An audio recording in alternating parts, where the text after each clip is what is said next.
Bienvenue les amis dans ce 7e épisode déjà du Kali Show. Moi, si tu me connais pas, c'est Matt Monfit et tu mates mon Kali Show. Aujourd'hui, on se retrouve à nouveau avec un grand nom du calisthenics, un acteur assez visible sur YouTube, Instagram, etc. Vous l'avez sûrement déjà vu. Si vous le connaissez pas, je vous présente les amis Lucas. On va l'accueillir tranquillement. Lucas, comment tu vas? Salut Matt, la forme, hein. Un grand nom du street, c'est la première fois qu'on qu'on me donne ce nom, je prends. Ouais, bah oui, bah tu fais partie des acteurs les plus dynamiques pour moi en ce moment sur le marché, si on peut appeler ça Ouais, un marché, tu vois. Donc ouais, carrément, un grand nom, pourquoi pas. ouais, content d'être là, ça m'a fait plaisir la petite invitation. Ouais, nous aussi, on est très content de t'avoir ici, frérot. Lucas, du coup, les amis, si vous le connaissez pas, actuellement, du coup, il est YouTuber axé calisthenics. Via son activité de YouTuber, il s'est lancé dans le coaching et la formation spécialisée toujours en calisthenics. Bien sûr, il pratique le calisthenics depuis maintenant 5 ans. Et récemment aussi, il a fait un projet qui a fait plutôt parler de lui, je pense. Il a créé l'école du calisthenics. Je pense qu'on aura l'occasion d'en parler ensemble. Donc Lucas, actuellement, il vit essentiellement du calisthenics. Aujourd'hui, avec lui, on va parler de ça principalement, de comment il vit du calisthenics, de sa situation, des limites qu'il peut rencontrer, etc. Mais avant tout, Lucas, est-ce que tu peux nous parler un peu plus de toi, de ce qui t'a amené jusqu'ici, ta petite histoire? C'est à toi. Je peux commencer. Du haut de mes 16 ans au lycée, je vais reprendre au tout Ouais, début de la carrément, pratique. carrément. Non, en vrai, mon rapport à la calisthénie, tu vois, ça fait 5 ans que j'en fais. Et c'est vrai qu'après, on y reviendra, mais mon niveau, il est pas oufissime pour 5 ans. Et il y a des raisons, à ça. Et j'ai commencé, du coup, ouais, au lycée. Vraiment, j'avais demandé à une fille de sortir avec, elle m'a dit non. Et coup, coup dans la gueule, je dis merde, putain, je fais 50 kilos, je suis une merde. Et du coup, j'ai commencé la muscu un peu. Un an plus tard, je vois un mec devant moi faire un L-sit, tu vois, dans la salle de sport dans mon lycée. Je tombe amoureux, je dis c'est quoi cette figure de fou? Après, je regarde sur YouTube, je vois qu'en fait le L-sit c'est de la merde. Et je découvre la full planche, tout ça. Bah, vraiment, je suis arrivé du coup en 2019, 2020 avec Eric Flag, Elio, tu vois, vraiment cette Ouais. zone-là. Je suis tombé amoureux, vraiment. Je suis coup de foudre. Donc, confinement, ça a été du street tout le temps. Et du coup, c'est même en confinement que j'ai commencé les vidéos sur YouTube, où j'ai documenté un peu ma progression. Et j'étais en terminale. Je me dis, OK, qu'est-ce que je vais faire de ma vie? J'avais pour objectif tout le temps de devenir prof. Je voulais toujours devenir prof, aider les gens. C'était toujours quelque chose qui me passionnait. Et du coup, j'avais le fait d'aider les gens. Je faisais de la calisthénie. J'avais combiné les deux. Je me suis dit, tiens, est-ce que je vais devenir coach de calisthénie? J'avais aucune idée si ça existait déjà. Mais j'étais en mode, je vais devenir coach et me spécialiser dans la calisthénie plus tard. Surtout que si j'allais commencer à prendre du niveau, j'allais être plus crédible et tout. C'était comme ça que je voyais mon plan d'avenir, tu vois, à 18 ans, même si c'était encore très flou. Ah ouais, ok. Mais j'étais quand même Donc j'ai dit de assez la clair, merde. tu vois. J'ai dit non, juste avant, en fait. Tu as eu la vision de faire du coaching avant de te Ouais, lancer sur YouTube, ouais, etc. Ok. ouais, de ouf. Ça a été un peu en même temps, du coup, en terminale. Je me suis dit, je veux faire du coaching en calisthénie, mais personne faisait ça, tu vois. Moi, je connaissais personne qui le Mhm. faisait. Eric Flag, il en faisait pas. Et Yo non plus. Et moi, je connaissais personne à part ça. Vraiment, même SWA que je porte, je connaissais pas. Les athlètes, genre les OTZ, Neo Strength, big up à Matt. Tous les athlètes de haut niveau, je connaissais pas les compétitions. Bref, j'étais vraiment inconnu au bataillon dans la calisthénie. C'était juste Eric Flag. C'était mon modèle. C'est lui qui m'a un peu guidé, tu vois. Et après, du coup, j'ai fait 2 ans de diplôme pour devenir coach. Donc, une prépa et une année de BPGEPS, activité de la forme. Et pendant ces 2 années, en fait, j'ai délaissé un peu le street parce que j'ai vu que, en fait, j'allais rien apprendre dans le street dans ces diplômes-là. Que si tu veux être bon dans ce diplôme et arriver premier, le street, ça sert à rien. Il faut faire des cours collectifs et de la musculation. Donc, je suis un peu délaissé. Et, mais par contre, j'ai tout défoncé dans ce programme-là. Dans mon diplôme, je suis arrivé premier dans tous les tests. Bref, avec objectif numéro 1, être premier pour avoir mon diplôme haut la main, pour m'assurer un avenir un peu potable, tu vois, avoir le diplôme. Mhm. Donc, délaisser un peu le street. Donc voilà, et je finis mon diplôme avec une petite boule au cœur et je me dis merde, c'est quoi, pourquoi je suis venu faire ce diplôme il y a 2 ans? C'était pour devenir coach de street. Sauf que depuis 2 ans, j'en fais quasiment plus, tu vois. Donc je me dis merde, en fait, j'arrive un peu à un mur où je me dis, ok, qu'est-ce que je veux? Est-ce que je veux faire des cours collectifs, faire des cuissades aux fessiers à Ginette de 50 ans? Ou est-ce que je veux coacher des gens qui font la même chose que moi, qui kiffent, qui ont changé leur vie, qui est la calisthénie? Donc, je me suis dit, ok, je vais me diriger dans le coaching en calisthénie. Sauf que là, je me retrouve, Lucas à 20 ans, j'ai pas de niveau, j'arrive même pas à faire un back lever, tu vois, et je dois aider des gens à débloquer leur figure. Sauf que moi-même, je les ai pas. Et là, ça a été la course aux échecs, on va dire, la course aux obstacles. On pourra y revenir après. Mais en gros, là, depuis 2 ans, du coup, de 2022 à là, 2020, début 2025, ça a été rechercher, m'entraîner, faire des vidéos et recommencer. Ma vie, c'est ça depuis 2 ans. Et aujourd'hui, je peux le dire enfin, début 2025, je suis coach de street, j'arrive à vivre de la calisthénie et je suis trop content. Voilà, trop de gratitude envers ça et c'est trop bien. Voilà. Super, top. Top, top, top. Ouais, j'avais pas conscience de tout ça, tu vois. C'est ça qui est super Ouais, intéressant aussi avec les podcasts. y a un bout de chemin qui a été fait. Mais ouais, parce que en fait, c'est vrai que toi, les vidéos YouTube, je regardais. Moi, j'aime bien regarder un peu. Je vais sur les profils des YouTubeurs quali et je regarde leurs premières vidéos, tu vois. Et c'est vrai que toi, ça fait 2-3 ans là que tu as commencé YouTube, Ça fait facile. longtemps. Ouais. Et Ouais. il faut dire aussi que YouTube, j'en faisais même quand j'étais au collège. Je jouais à Minecraft et je faisais vidéo YouTube Minecraft, mais Ah, j'étais ok. vraiment un YouTuber. Je veux dire, j'avais un Miniamaker qui faisait mes miniatures. Je faisais vraiment attention à ma bannière, au montage. Tu sais, c'était un truc de fou. En fait, je fais la même chose que je faisais à 14 ans, tu vois. Sauf que du coup, là, je Ouais. le fais dans la calisthénie. Donc, cette Ah, passion-là de c'est YouTube, top. elle a été là depuis très longtemps, ouais. Ok. Hyper intéressant. Hyper Ouais. intéressant même. De toute façon, on aura l'occasion d'en parler dans le deuxième sujet, peut-être même avant, au niveau justement ce rapport niveau coaching. Je Mm. pense que tu as dû casser pas mal de barrières et je Ouais, pense que c'est je hyper pense. intéressant qu'on puisse en parler après. Mais en tout cas, les amis, voilà. Lucas, ça fait du coup quoi? Ça fait 3 ans entre guillemets que tu tryhard, que tu t'es lancé en mode Ouais, si on met le diplôme dedans, ouais, 3 ans. Et juste après le ouais, diplôme, 2 ans, on va dire. ok. Et du coup, actuellement, tu vis du calisthenics. Ouais, ça fait un point en moins à enlever, on va dire. Donc Même là, tu si fais que ça. je fais que ça. Là, ma vie, c'est toujours la même chose qu'il y a 2 ans, sauf que je gagne un peu plus d'argent. Ouais, C'est faire des ok. vidéos, coacher des gens et m'entraîner, et ça tourne en boucle. Est-ce que tu peux nous parler un peu plus de ça? Ce qui serait intéressant, c'est que tu nous parles de ton rythme de vie déjà, comment tu Mm. organises tes journées, comment elles se profilent en tant qu'entrepreneur calisthenics. Si tu peux également nous parler de tes chiffres et de leur évolution, si pour toi c'est OK, et nous dire un peu les limites que tu as rencontrées, nous refaire un petit storytelling vis-à-vis de ça, des débuts jusqu'à maintenant. Ouais, carrément. Ouais, c'est hyper intéressant parce que je pense que je suis vraiment le profil stéréotype de l'entrepreneur qui se lance en ligne, où on est en mode, on voit qu'on peut vivre on peut vivre de sa passion en ligne. Donc on regarde 1 milliard de vidéos, on se dit ok, comment faire? Et surtout que je sors de mon diplôme, donc j'ai le certificat coach. Et là j'ai le gros syndrome de l'imposteur, donc je me sens même pas légitime d'être coach. Comme je te l'ai dit, on en reviendra après sur mon niveau, mais pour moi impossible de faire du coaching au début. Donc qu'est-ce qui me paraissait faisable? C'était les formations. Et qu'est-ce que j'arrivais à faire à l'époque comme figure? C'était le handstand. Donc premier truc d'il y a 2 ans que j'ai sorti, c'était ma première formation sur le handstand. Et c'était mon premier produit digital où j'ai gagné mes premiers euros, tu vois. Je crois que c'était à 40 euros de mémoire. Et donc, j'ai eu 2 paiements de 40 euros. Et là, j'étais en mode, ok, je suis le roi du monde. J'ai fait 80 euros grâce à mon ordinateur. C'est le début de la fin, tu vois. Je suis enfin lancé dans mon truc. C'est une dinguerie. Après, ça a été la chute aux enfers juste après, mais je pourrais y revenir. Donc, première formation sur le handstand. Et là, en fait, je voyais que par ça. J'étais tellement pas légitime pour moi de faire du coaching que je me suis dit, je vais faire que des formations parce que c'est un produit que tu crées une fois, puis tu le donnes. Et t'as pas besoin d'être présent pour que les gens le suivent, tu vois. Donc, je fais le handstand. J'ai pas fait beaucoup de ventes. Je crois que 2 ventes, 2, 3, où j'ai réussi à en avoir d'autres derrière, mais vraiment un tout petit peu. Et, euh, et juste après, je me dis, OK, les formations, ça marche.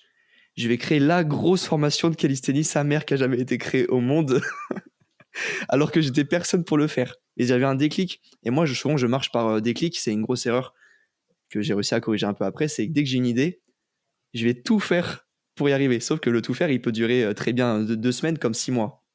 Et là, ça a duré 6 mois, où pendant 6 mois, je me formais, je faisais une formation de fou que j'avais appelée méthode ultime de la calisthénie, en plus, nom bien guicheur. Et je parlais de tout sur charge progressive, un peu comme tous les sujets qu'on peut retrouver sur YouTube aujourd'hui, gratuitement déjà, mais je faisais une vidéo par truc, comment faire, pourquoi faut faire des combos et tout. Alors je faisais même pas de combos, bref, j'avais assimilé toutes les informations que je connaissais à l'intérieur en me disant, bah de toute façon, il y a tellement peu de connaissances à calisthénie en 2023 que, que j'allais être un des premiers et ça allait être le produit miracle que tout le monde allait acheter, tu vois. Donc 6 mois à faire que ça, à prendre, c'était mes journées, tu vois, je faisais que de faire ça. Je sors le produit, 0 vente. Waouh, là, là, la Ouais. claque, elle était immense. Je me suis dit, merde, en fait, pourquoi personne n'achète? J'ai fait le meilleur produit qui existe en calisthénie. Pourquoi les gens veulent pas? Donc après, je découvre le marketing. J'ai, en fait, vendre un produit, ça se fait pas comme ça. Il faut l'amener différemment, etc. Bref, mon produit, j'y touche plus. Et puis après, c'est qu'un cercle comme ça où je crée des formations. Après, je commençais à avoir un petit niveau en front. Donc, de mémoire, j'ai créé la formation front juste après, qui a eu un peu plus de succès parce que je m'étais dit, tiens, je vais faire un live pour présenter la formation. Et à la fin du live, j'avais fait 6 ventes à 50 euros. Donc, j'ai fait 300 euros en une soirée. J'étais comme un fou. J'étais en mode, waouh, 300 euros en une soirée. Truc de malade. C'est bon, je vais pouvoir enfin vivre du street. Et il faut se dire qu'à ce moment-là, ça faisait déjà 1 an que je tryhardais, tu vois. Donc, j'étais vraiment ici fin d'année 2023. Donc j'appelle Matt, je m'en souviens, j'appelle Matt et je lui dis, mec, c'est une dinguerie, en fait, c'est facile de faire de l'argent grâce à la calisthénie. Après, je répète la même chose sur les handstand push-up, parce que je commençais à avoir un petit niveau dessus. En fait, ça a toujours été corrélé à ce que je débloquais. Tu vois, je débloque le front, je fais une formation sur le front, je débloque les handstand push-up, je fais une formation dessus, parce que j'attendais d'être un peu légitime, tu vois, d'avoir compris quelques trucs avant de faire une formation. Sauf que là, pareil, pas grosse réussite. Je dois faire 200, 300 euros sur la formation. Sauf qu'il faut se dire que je les faisais qu'une seule fois, ces grosses ventes, et après, j'en faisais plus. C'est-à-dire que ma formation front, plus personne ne la voyait après. Ma formation handstand push-up, plus personne ne la voyait après. Et là, je me dis, en fait, c'est trop compliqué. Si je veux vraiment en vivre et me sortir un salaire, c'est-à-dire qu'il faut que tous les mois, je fasse 20 ventes à 50 euros, tu vois. Ce qui est impensable pour le niveau que j'ai, la petite communauté que j'ai. Je suis pas un Livan qui a 300 000 abonnés sur Insta et qui, en une story, peut vendre plein de trucs, tu vois. Moi, j'ai 1000 pélos qui me suivent, qui voient un petit front en banane et des handstand push-up creusés. Je me dis, merde, putain, là, c'est dur. Donc, deuxième claque où je me dis, ok, les formations, c'est peut-être pas la solution pour en vivre. Et à partir de là, je commence à me dire, bah, en fait, si tu es coach, bah, fais du coaching. Comme ce que tu as fait, au début, ça semblera à rien, mais plus tu vas avancer, plus tu vas apprendre à coacher les élèves, plus tu vas les connaître, plus tu vas améliorer ton process de coaching. Et je connaissais un peu le processus, tu vois, j'avais pris un peu de maturité, donc je commence à prendre mes premiers élèves gratuitement, puis après mes premiers élèves à 50 euros le mois, sur un seul mois, après mes élèves sur 3 mois, etc. Ça a été long, pareil, sur une année, j'ai fait du coaching petit à petit, et, on en arrive du coup été 2024, qui était un peu ma deadline pour en vivre. J'étais en mode, si j'arrive pas à vivre du street en été 2024, vas-y, j'arrête tout, je retrouve un autre boulot, je sais pas, tu vois, je change de truc. C'était compliqué. Sauf que je savais très bien que même si je changeais de boulot, en fait, je voulais trop me faire bosser au McDo, tu vois, pour me dire que je suis une grosse merde et bosser sur mes temps libres comme un fou sur mes projets, tu vois. Comme ça, tu as un contraste qui se crée et voilà. Et du coup, été 2024, j'ai quelques clients que je facturais 150 euros par mois sur 3 mois. Donc, c'était la première fois que je faisais des contrats assez importants, tu vois, au niveau du chiffre. Et j'étais en mode, ok, là, c'est déjà un peu plus concret pour en vivre. Il me suffit pas de 20 ventes de formation, mais il me suffit de 10 clients. 10 clients à 150 euros, je peux le faire. Sauf que je les trouve pas. Je fais des appels, prospection, je trouve pas 10 clients. Je commençais à avoir un petit niveau, à être crédible dans ce que je faisais et à pouvoir aider les gens qui voulaient atteindre ce niveau-là. Mais ça marche pas. Je comprends pas. Je fais face à un mur. Et surtout que, on pourrait y revenir, mais été 2024, c'est là où je me demande si en fait c'est réellement possible de vivre du street. C'est-à-dire que je me demande, est-ce que les gens sont prêts à payer pour débloquer des figures?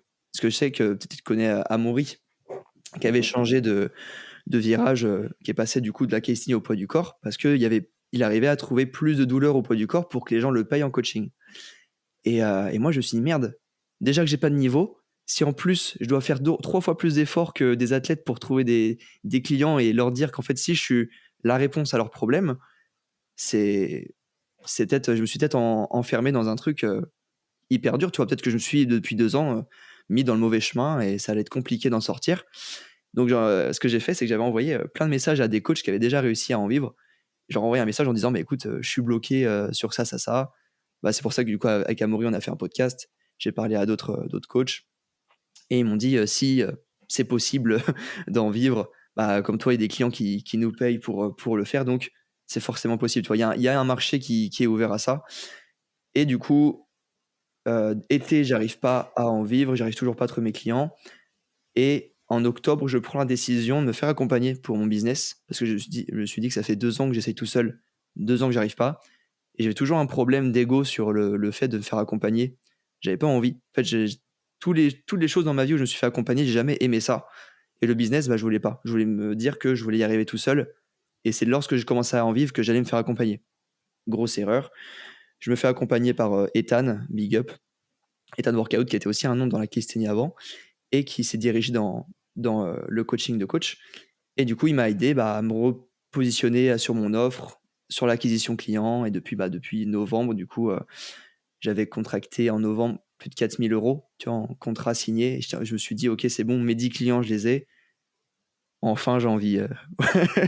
Voilà, j'ai débité, mais voilà, grosso merdo, mon parcours entrepreneurial dans la calisthénie qui a été semé d'embûches, mais qui, quand au final tu lâches pas, arrive à un point plutôt cool. Ok. Et là, on est en janvier, du coup, tu es encore sur la même promo de novembre. Ouais, Novembre, décembre, janvier, enfin, tu arrives c'est à la ça. fin. Et ouais, l'enjeu, c'est toujours de renouveler ces contrats-là ou d'aller en chercher de nouveaux, quoi. Ouais, de ouf. Bah, c'est pour ça que là, je dis que j'ai envie, mais c'est pas encore un système qui est stable, tu vois. Peut-être que Oui, au mois de février, je vais faire un mois de merde et, et je bah, sais pas.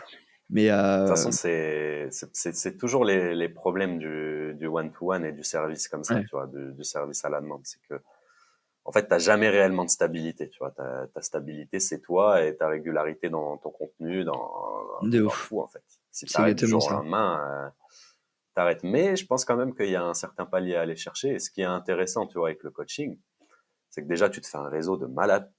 Moi, Ouais, je sais qu'avec les coachings que j'ai fait, que j'ai des contacts là-bas, là-bas, là-bas, là-bas, là-bas, puis au trop bien. final, tu vois, on échange ensemble. Et comme tu l'as dit, tu fais qu'évoluer. Tu as une montée en compétences qui est incroyable, tu vois, ne Ouais, serait-ce qu'en... Enfin, là, tu regardes ton setup. Là, je pense que si tu n'avais pas fait tout ce que tu avais fait, tu n'aurais pas du tout ce setup-là. Tu saurais ouais, peut-être vraiment. même pas, tu vois ce que je veux dire. De ouf. Donc, non, hyper intéressant. Et ouais, 4000, c'est un beau, tu vois, c'est un beau chiffre, franchement.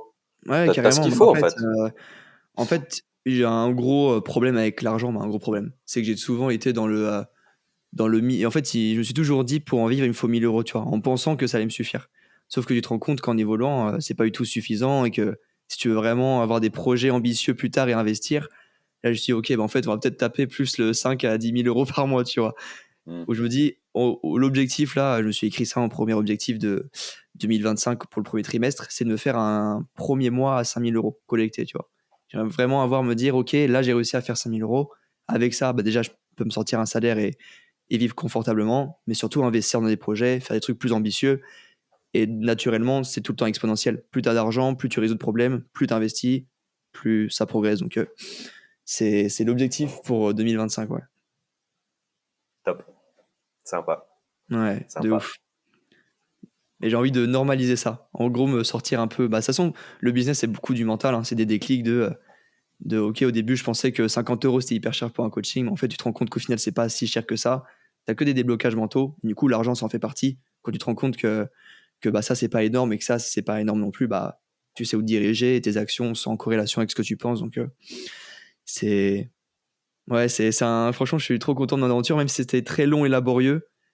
Je suis tellement reconnaissant d'avoir commencé, tu vois, et de me dire, d'enlever ce syndrome de l'imposteur avec, justement, pour revenir sur mon niveau et me dire, ok, teste des coachings. Et comme tu as dit, le niveau en compétence, il a tellement évolué depuis que j'ai fait mes premiers coachings gratuits que c'est normal qu'aujourd'hui, je facture plus cher et que je devienne, même si j'aime pas trop ce mot, une référence de la casting, j'en suis pas encore une, je trouve, mais je commence à me faire un petit nom, tu vois, dans ce milieu-là, qui est Ouais. tout nouveau. Ouais, sympa. Parce que, du coup, ouais, tu parlais de ton niveau et tout, au rapport avec le syndrome de l'imposteur. Ça, je pense que Mm. Je pense dans tous les cas, en vrai de vrai, je pense que tout le monde l'a ressenti avant de se lancer, tu vois, ce syndrome de Ouais, l'imposteur. bah oui. Mais du coup, aujourd'hui, au niveau de cette gestion-là, au niveau de ta crédibilité, etc., t'en es où justement, tu vois? Déjà, quelle cible toi tu cibles? Parce que j'imagine qu'il y en a une quand même assez précise. Ouais. Et comment tu te positionnes vis-à-vis de ça, vis-à-vis de toi? Est-ce que tu visualises ta montée en niveau comme un moteur, comme quelque chose qui va faire scaler encore ton business, etc. Tu vois un peu l'idée, là où je veux en Ouais, venir? de ouf. En vrai, mon syndrome de l'imposteur, il a toujours été présent, mais je trouve que j'ai toujours réussi à le contrer. Tu vois, quand je suis sorti de mon diplôme, du coup, que j'avais vraiment 0 niveau, je me suis dit: «Quelle est la seule façon que je peux faire monter mon autorité dans la calisthénie?» C'était de parler que de théorie. C'est-à-dire que j'adorais la science, tu vois? Dans mon diplôme, j'ai eu un prof qui m'a vraiment fait kiffer les sciences de l'entraînement, la physiologie, comprendre le corps humain, et ça, en calisthénie, il y avait pas beaucoup de gens qui en parlaient. J'avais pas de niveau, mais par contre, je connaissais des trucs sur le corps. Donc, je pouvais faire le lien entre les deux, même à mon petit niveau, me dire, OK, bah, ça marche comme ça. Après, j'ai commencé du coup à voir le front et les handstand push-up plutôt bien. Je me suis dit, bah, en fait, le front et les handstand push-up, c'est déjà deux figures que 99% des gens qui se lancent aimeraient avoir et qui n'ont pas. Et à partir de là, ça a pris du temps quand même à se faire. C'était de me dire, OK, bah, concrètement, je vais toujours aider des gens qui veulent atteindre le niveau que j'ai aujourd'hui. Je me verrai jamais faire un programme pour une full planche, un programme pour une maltaise, parce que moi-même, je suis pas passé par ces étapes-là, je suis pas passé par ces remises en question-là, et je me verrais pas aider quelqu'un là-dessus, tu vois. Par contre, front lever, j'ai tellement analysé le front lever, handstand push-up, j'ai réussi à les débloquer. Maintenant, ce qui me manquait sur ces deux figures, c'était bah, les connaissances. Ok, j'ai débloqué moi d'une certaine manière, mais c'est pas pour autant que ça va marcher pour tout le monde. Donc c'est à partir de là que j'ai fait mes coachings, j'ai testé mes méthodes, que ça a fonctionné, et je me suis dit, ok, je commence à avoir un truc, même sur mes pompes en équilibre, j'ai analysé je sais pas combien de fois la figure, différents profils, des vidéos sur YouTube, des livres, pour essayer de comprendre les deux figures qui étaient, que je maîtrisais, que j'allais aider chez les gens.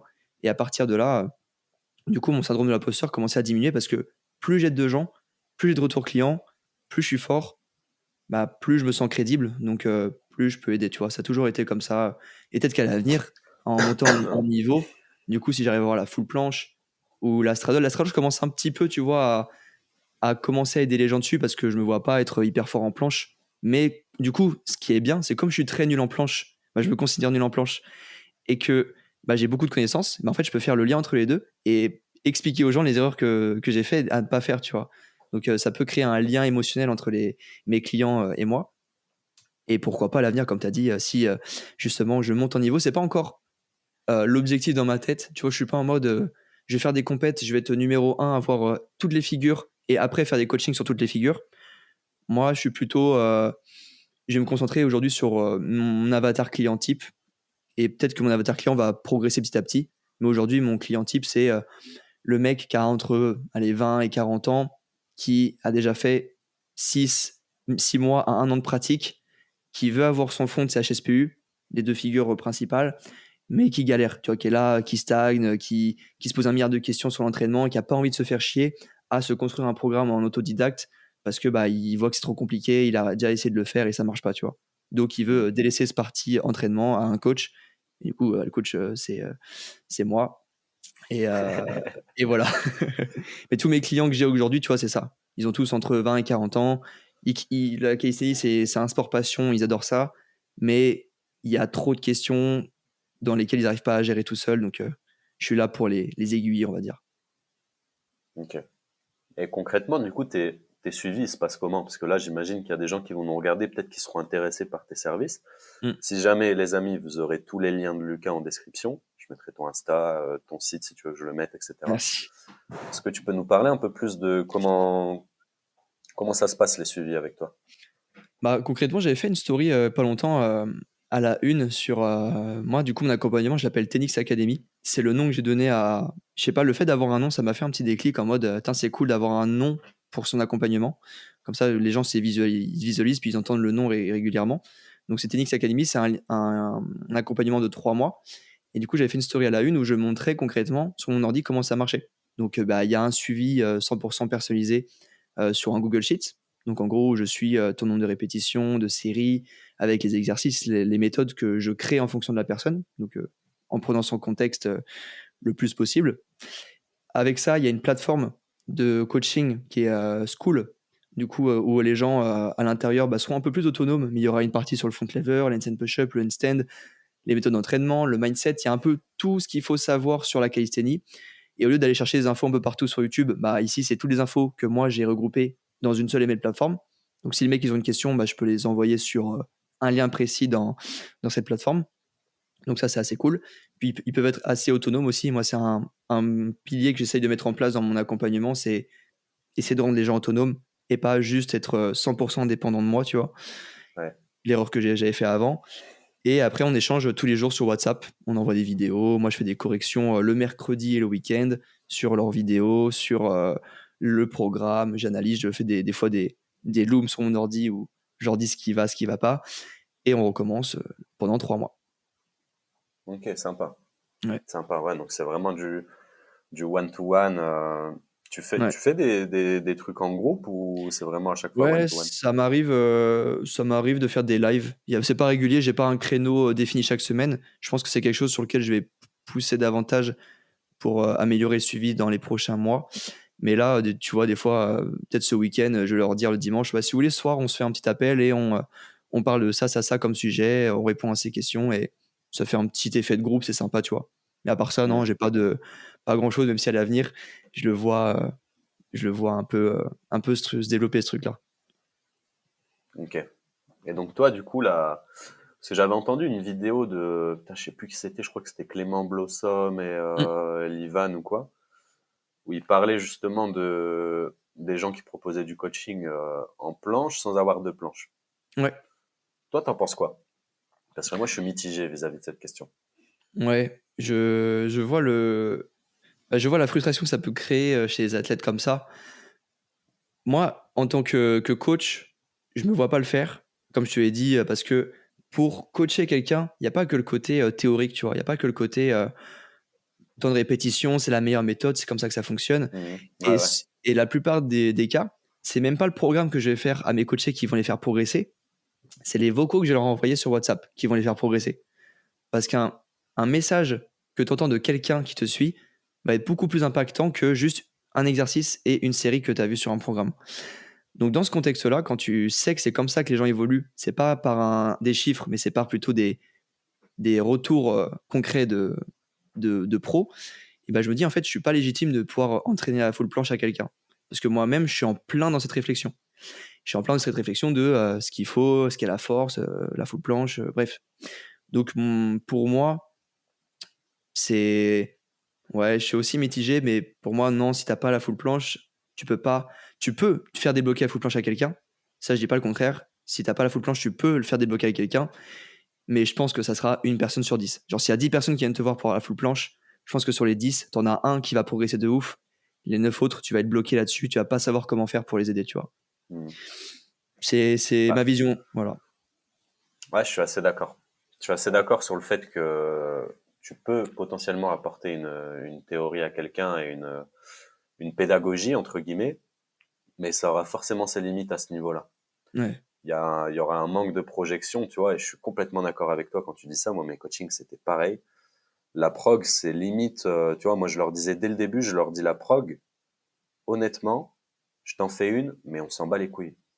C'est vraiment juste un outil, tu vois, et viser l'autonomie comme ça qui puisse s'adapter, parce que dans tous les cas, la prog que tu vas faire, elle va changer. Tu vois ce que je veux dire? Ouais, ouais, de ouf. Le mec, il va tout le temps retourner à ce qui de base l'anime, ce qui de base Hmm. l'appelle. Et je suis d'accord avec toi.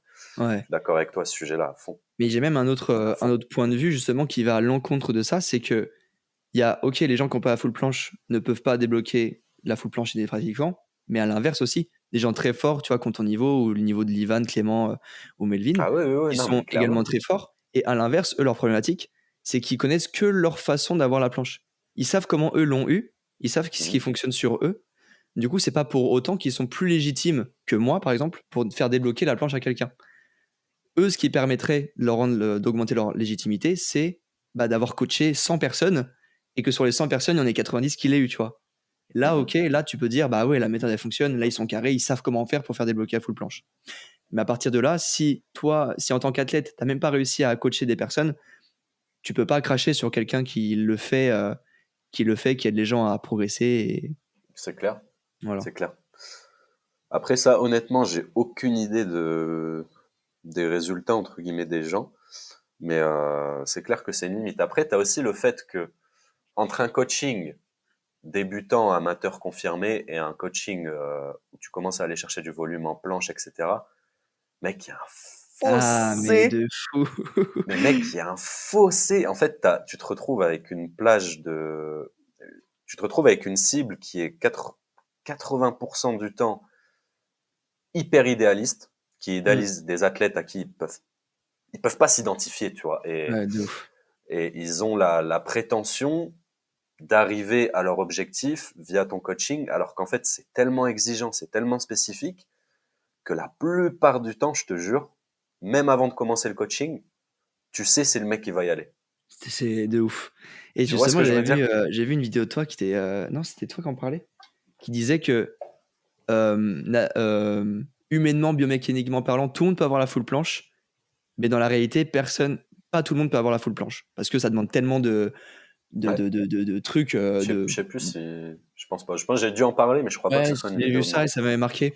Et je me suis dit, c'est vrai que ça demande tellement de choses, d'investissement à mettre à l'intérieur que le mec de 30 ans, lambda, qui a sa vie de famille et tout, il pourra pas avoir sa full planche.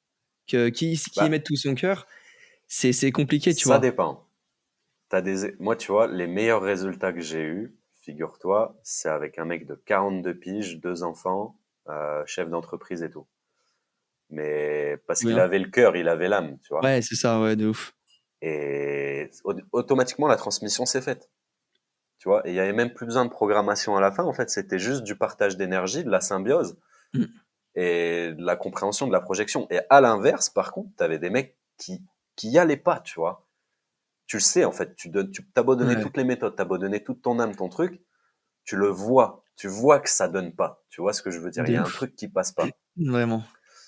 Et c'est pour ça aussi, je pense que cette notion résultat, enfin, en gros, le ratio résultat, il peut être plus élevé sur les basics, parce qu'en soi, les basics à implémenter, c'est quand même plus accessible Mm. par rapport à un niveau plus élevé, tu vois. Et je pense que même les meilleurs coachs, les meilleurs trucs, tout ce que tu veux, tu auras toujours cette différence de ratio. De ouf. C'est vrai que le résultat, il dépend pas forcément du coach, mais vraiment de l'élève et c'est une réalité. C'est pour ça que, en me focusant sur les handstand push-up et le front, j'ai moins de pertes de résultats parce que c'est Mm. des figures beaucoup plus accessibles et souvent les erreurs, 99% des erreurs des gens que j'ai en coaching, c'est ils ont pas de focus, ils savent pas ce qu'ils font et ouais, ils partent dans tous les sens. Donc concrètement, moi j'ai juste arrivé à leur mettre un peu de focus, à leur dire les bonnes infos qu'ils ont besoin de savoir au bon moment et ils progresseront forcément. Ouais, Et c'est pour ça c'est clair. que j'ai quasiment 100% de résultats, tu vois. Il y en a qui vont progresser très vite, ça en 3 mois ça sera moindre, mais il y a toujours du résultat. Alors que toi, je pense que bah, justement à un niveau très avancé, 3 mois c'est déjà assez court, même si on peut voir des progressions, mais C'est super court. t'as un C'est super fossé, court. t'as un fossé de fou. Le mec il dit ok, le volume c'est trop de trucs qui rentrent en jeu pour savoir Mm. concrètement comment il Bah, progresse. moi, je t'ai dit, les 3 mois, c'est hyper court, à part, j'ai dû avoir deux, trois profils qui étaient déjà à un niveau très avancé et qui avaient juste besoin de se remettre dedans, tu vois. Genre, Ouais, typiquement, un mec qui venait en burn-out et ça, c'était très cool d'ailleurs, j'ai trop kiffé. Mais les meilleurs résultats, ouais, c'était, je t'ai dit, sur des profils déjà beaucoup plus sérieux, beaucoup plus impliqués, au-dessus de la trentaine, et des suivis qui ont duré 7-8 mois à un an, tu vois. C'est là où tu as les plus beaux, parce que en fait, t'as un mec qui arrive, qui a pas forcément exploité de planche ou qui a un début de straddle, et mm, tu commences à vouloir lui implémenter des trucs qui demandent, qui demandent frérot de vivre pour ça, tu vois. ouais, Donc forcément, ça prend du temps, tu vois. de ouf. Et malheureusement, t'en as qui arrivent face à une telle frustration que déjà les mecs viennent déjà avec une notion d'abandon, tu vois, en mode déjà avec cette frustration et ce mur auquel ils se confrontent. Ouais, Et encore, toi, t'apparais comme un sauveur et au final, petit à petit, ils se rendent compte que bah les 2-3 premières semaines, t'as forcément ce truc. Ouais, je suis en coaching. Ah ouais, ce ouais, qu'il dit c'est vrai et tout, je vais le remettre. Mais au bout d'un moment, non. ouais, Et vient le moment où tu deviens être cash et tu te dis écoute, c'est ça, ça, ça, ça, arrête de faire ci, arrête de faire ça.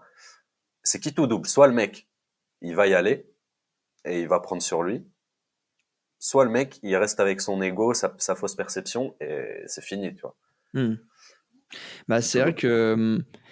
c'est vrai que c'est compliqué, hein. C'est là où tu te rends compte que coach, c'est pas juste des chiffres sur un tableau, c'est tout un côté humain Non, frérot. qui est plus qu'important. Et c'est pour ça que, tu vois, si j'avais fait vraiment du coaching il y a 2 ans, je pense que j'aurais été incapable de coacher les gens parce que, humainement parlant, je comprendrais même pas les athlètes. Alors, ce qui m'a fait un petit Ouais. déclic, c'est lorsque j'ai commencé à faire de la prospection, tu vois, et à vraiment parler aux gens one-to-one en appel. Et c'est là, tu vois, j'ai mon carnet de prospection où je note tout. Et là-dedans, je sais concrètement qu'est-ce qui bloque les gens, les mots qu'il faut utiliser, pourquoi ils sont dans cette situation et comment leur parler. Et si j'avais pas fait ce travail-là, bah en fait, mon business, je pense qu'il aurait jamais décollé, tu vois. Mhm. Parce que c'est ce côté-là empathique de comprendre les gens et comprendre pourquoi ils sont dans cette situation-là aujourd'hui, et bah c'est hyper important. Ouais. Ouais. Et c'est pour ça que, personnellement, là, j'ai pris la décision, il y a 2 mois, de mettre en stand-by tout ce que je faisais. J'ai supprimé toutes mes formations, etc. Ok. Je ne Ah, je savais même pas, m'identifie tu vois. plus du tout à, je m'identifie plus du tout à ça. Ok. Et vraiment, je veux répondre à cette problématique-là parce que c'est ce qui me passionne le plus. Ok. Tu vois, genre, et je trouve qu'on en manque, en fait, vraiment du coaching spécifique mindset. Ouais. Vraiment, vraiment neurosciences poussées, parce que c'est la plus grande problématique, je trouve, dans notre discipline. De ouf. Vraiment, là, l'objectif 2025, moi, c'est pousser mon expertise là-dessus, me former Ok. encore plus et vraiment aller dans. Et justement, je voulais te parler d'un truc aussi parce qu'on avait parlé de. J'avais fait un podcast avec Moulax qui a Ok. fail, les amis, vous l'avez pas vu, on le Ah refait dans merde. 2 jours sur un autre sujet. Mais on parlait, à la fin, on en est venu à parler de. Parce que j'avais parlé avec Matt juste avant, si tu as regardé l'épisode, je lui avais parlé Ouais. d'une certaine mise en commun au niveau des coachs et tout. Il m'avait Ouais. parlé de son académie et tout. Et on a parlé de ça avec Moulax. Et Moulax était plutôt aussi dans la même vision que moi. Il voyait l'intérêt de mettre en commun nos services et de créer une même structure, peut-être, je sais pas encore vers quoi ça va se profiler, mais tu vois, Mm. récemment, j'ai repensé à ça, de me dire, tu aurais des coachs qui seraient axés sur le suivi physique et tu aurais des coachs qui seraient axés sur le suivi mental, etc. Peut-être même des kinés et tout par la suite. Tu vois, moi, Ouais. je le vois vraiment comme ça, genre, Ouais, vraiment, ouais, tu de viens ouf. dans la Si, maison et tu as tous les services à dispo. on avait parlé avec Toi, t'en Malo. penses quoi de ça?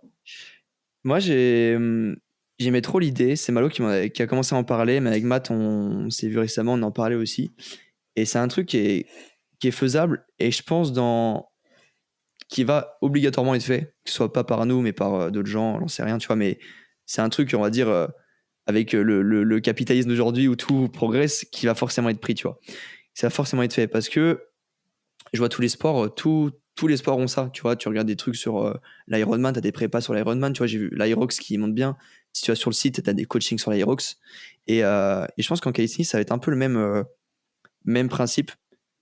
Et je pense que c'est pas forcément bon ou mauvais parce que là, concrètement, je pense que ça va être en fait à évoluer avec le sport. Parce que je trouve ça compliqué de le faire évoluer tout seul sans que le sport soit structuré à côté, tu vois. Hmm. S'il y a un truc de. Ouais. C'est difficile d'avoir un truc de coaching très bien structuré si à côté, il y a aucune structure dans le sport. S'il n'y a pas de compétition, de trucs qui font un réel intérêt à aller justement prendre un coaching aussi poussé, tu vois. Parce que s'il y a un coaching aussi poussé sur justement le mindset, sur tel niveau, où il y a un athlète qui prend tel niveau, bah, c'est que derrière, l'objectif, il n'est pas que passion. Je pense pas. Ou du moins, ça va être moitié Ouais. passion, moitié objectif. Donc, je pense que les deux vont se corréler. Et comme tu l'avais dit dans ta vidéo sur l'évolution du street, où justement on doit faire en sorte que le street soit de l'investissement et qu'il y ait de l'argent qui rentre en jeu pour que ça évolue, je pense que ce truc-là de coaching, ça peut être un pilier de cette progression. Ça peut être vraiment, ouais, les deux corrèlent ensemble. Mais c'est un truc Ouais, qui est parce faisable. que C'est vraiment un truc qui est faisable et qui va dans tous les cas être créé indirectement. Tu vois, comme Matt et moi, on s'entend très bien. Pourquoi pas, même si on est concurrents indirectement, mais en fait, on se donne que des conseils. Donc pourquoi pas à l'avenir faire un truc où on est ensemble. Puis pourquoi pas recruter des coachs. Je crois qu'il y a Simon, je sais pas si tu connais Simon Mhm. SW, Ouais. qui lui aussi a recruté un coach. Également, il y en a d'autres. Tu vois, je vois Exilibre, Damien, qui font des bons chiffres d'affaires grâce à la calisthénie, qui ont également recruté des coachs. Donc toi, il y a déjà un peu ce côté de d'entreprise qui se fait où les gens rentrent et ils ont déjà peut-être 2-3 coachs à l'intérieur dans l'écosystème. Et pourquoi pas carrément à voir. Ouais, Je sais ok. pas ce que Je tu en voulais penses, avoir toi, un du peu. coup, de Bah, comment tu visualises ça. moi, je t'ai dit, pour moi, dans tous les cas, c'est l'avenir et c'est une suite logique. En fait, moi, ce que je constate actuellement, et j'en avais déjà, je sais plus si je t'en avais parlé à toi, non? T'étais pas là, à la Barbenders.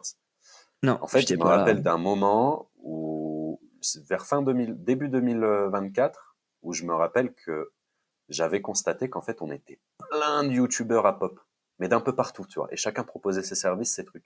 Hmm. Et déjà à ce moment-là, je m'étais dit, je sais pas si tu avais connu à l'époque, tu sais, les youtubeurs qui se regroupaient entre eux et qui créaient une même entité. Tu Comme vois un qui? peu? Bah, je sais plus les noms. J'ai jamais Ah ouais? suivi YouTube, mais je sais Ah qu'ils non, faisaient ça me dit ça. rien. Je sais qu'ils se regroupaient, Ok. ils faisaient des projets ensemble, des vidéos ensemble. Et moi, j'avais vraiment cette vision-là, tu vois. J'avais cette vision de rassembler tous ces acteurs-là et qu'on essaye tous ensemble de, parce qu'on avait tous une petite audience éparpillée à droite à Hmm. gauche, tu vois. Genre des petits 2000 abonnés par-ci, par-là, par-ci. Et j'avais vraiment cette vision-là déjà d'unifier tout ça avant qu'il y ait cette vision business. Mais moi, je le vois vraiment comme ça. C'est unifier les services, unifier les expertises pour globaliser un marché et l'exploiter au maximum tous ensemble. Ouais. Parce que tu sais, quand moi dans mes coachings, j'ai récupéré des gens qui étaient avec Val, avec Livan, même toi, j'ai récupéré un de tes élèves, Ouais. Dorian. Dorian, j'ai vu. Ouais.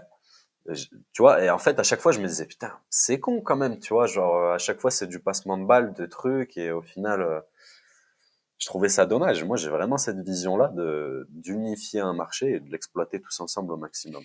Et Ouais, carrément. Ouais, je sais de pas le comment leader ça comme se ça, tu vois. passe. J'aimerais bien voir, tu vois, comment ça se passe dans d'autres disciplines. Parce qu'en vrai, on reste quand même à part. Et on a quand même beaucoup ce côté image qui fait que les gens vont se diriger vers les athlètes qui, bah, avec lesquels ils sont le plus en harmonie. Et Mhm. c'est pour ça que moi, mon niveau, je pense qu'il n'a pas un impact parce que les gens, ils vont pas venir pour mon niveau, ils vont venir pour mon expertise, pour le Lucas, pour mon humour, pour qui je suis, tu vois. Comme ils vont aller voir toi pour ta façon d'être, ils vont aller voir Malo pour sa façon d'être, et Simon. En fait, on est tellement tous, ouais, on a vraiment ce côté individuel qui est énorme. Et je sais pas comment du coup tu peux réussir à humaniser quelque chose qui regroupe plusieurs acteurs, tu vois. Je sais pas comment l'expliquer. Ouais, Parce que le je vois mec, ce il que tu rentre veux dire. et tu vois, il veut se faire coacher par X ou Y. Il veut pas se faire coacher par l'entreprise ou je sais pas. Je ne suis pas encore Bah, penché et il y a forcément ses limites, tu vois, mais je pense honnêtement que ça peut être, in fine, je pense que ça peut être hyper positif. Tant pour les coachs que pour les coachés. Hmm. Mais, de toute façon, c'est un truc qu'il faut réfléchir et il faut réellement se pencher dessus. Mais Ouais. c'était surtout De toute pour façon, tâtonner un peu le terrain avec toi, tu vois. carrément, de toute façon, il y a un truc à faire. Et moi, je me suis toujours dit que des gens comme toi et moi qui voudront devenir coach à l'avenir, et en fait, je me dis, il y a forcément des gens comme moi qui vont sortir d'un diplôme ou même de rien et qui veulent dire, je veux devenir coach de street. Mais qui vont être Mhm. dans l'incapacité de savoir comment coacher en street. Parce qu'il y a un milliard de trucs à savoir.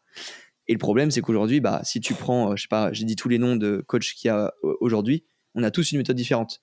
Je suis sûr que tu prends un coaching tu prends nos trois coachs, tous les coachings en même temps, tu les compares, il n'y a rien qui est pareil. Et ça qui va être le plus dur, c'est je pense que tu prends des coachings de muscu, c'est à peu près la même chose à chaque fois. Tu prends des coachings de calisthénie, tu te tires une balle, tu te dis c'est quoi ce bordel, tu vois.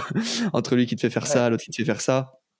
Et, euh, et du coup, pour le prochain coach qui veut rentrer, comment tu veux qu'il arrive à se créer une base de connaissances qui est liée à lui, qui va lui permettre plus tard de coacher des élèves, tu vois. C'est Et ça qui est justement, dur. il est là l'enjeu. Ouais, C'est pour ça que l'idée de maths, elle était cool, c'est que tu implémentes tout cet aspect formation, etc., tu vois.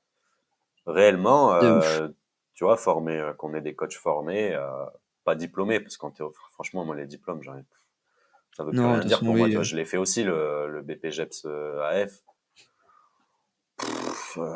Voilà, tu vois, enfin, frère, heureusement que c'est la région qui me l'a payé, tu vois ce que je veux dire. Ouais, de Genre, ouf. j'aurais eu le seum sinon. Ouais.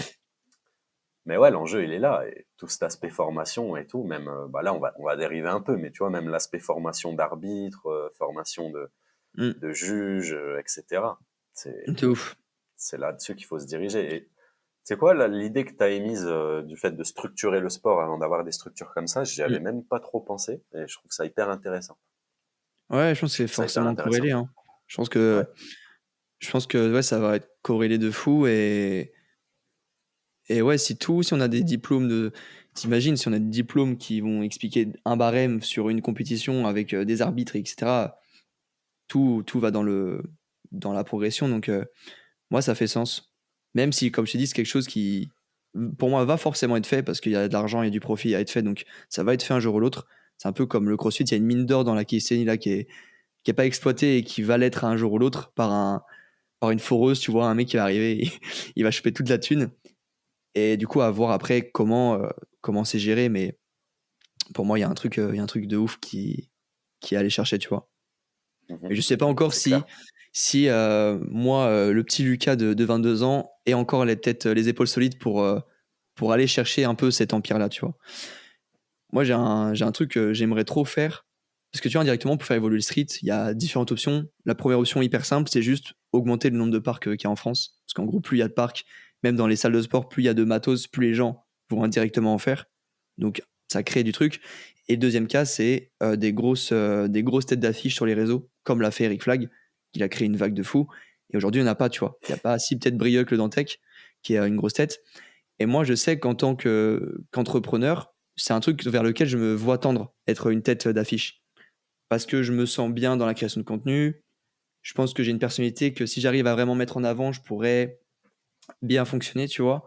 Et je me vois être une référence à cette échelle-là sur amener beaucoup de gens à démarrer le street grâce à moi. Et du coup voilà. Ouais, je vois l'idée. Bah, de toute façon, ouais, il en faut. Ouais. Il en faut. Il en faut. Mais ouais, Mais là, ok, il en faut. intéressant. Et c'est des gens avec des fortes personnalités qui prennent souvent le dessus. Donc, c'est à ceux qui arrivent à se démarquer, à être le plus pédagogue, sympa, je sais pas, il y a plein de trucs qui rentrent en jeu dans la création de contenu, mais c'est à ces personnes-là que ça va marcher, quoi. Hmm. Ouais. Et t'as regardé la, parce que là on parlait de barème et tout, t'as regardé la vidéo que Malo il a sortie hier? Tu Non, regarderas un coup, c'est super intéressant. En gros, il s'est inspiré du format ISO, mais il a ok, reproduit ça sur son Discord.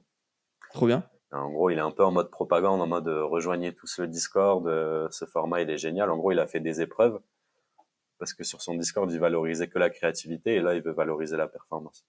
Ok, Et super intéressant. Mais tu vois, moi, c'est ça que je trouve. En fait, je vois des personnalités et tout avec qui ça peut matcher chacun de leur côté, et c'est ça qui me donne envie d'unifier parce que je suis sûr que rien qu'à travers un podcast ou un truc, hmm, il y a des idées qui peuvent ressortir et des trucs qui font que, tu vois, tu disais que tu marchais au déclic, ben, moi c'est pareil, et je pense qu'on est tous pareils. ouais, Dans un monde, vraiment, enfin, sur un marché où t'as rien qui est établi ou rien truc, tu peux que fonctionner avec ça en fait. ouais, c'est de ouf, c'est vrai.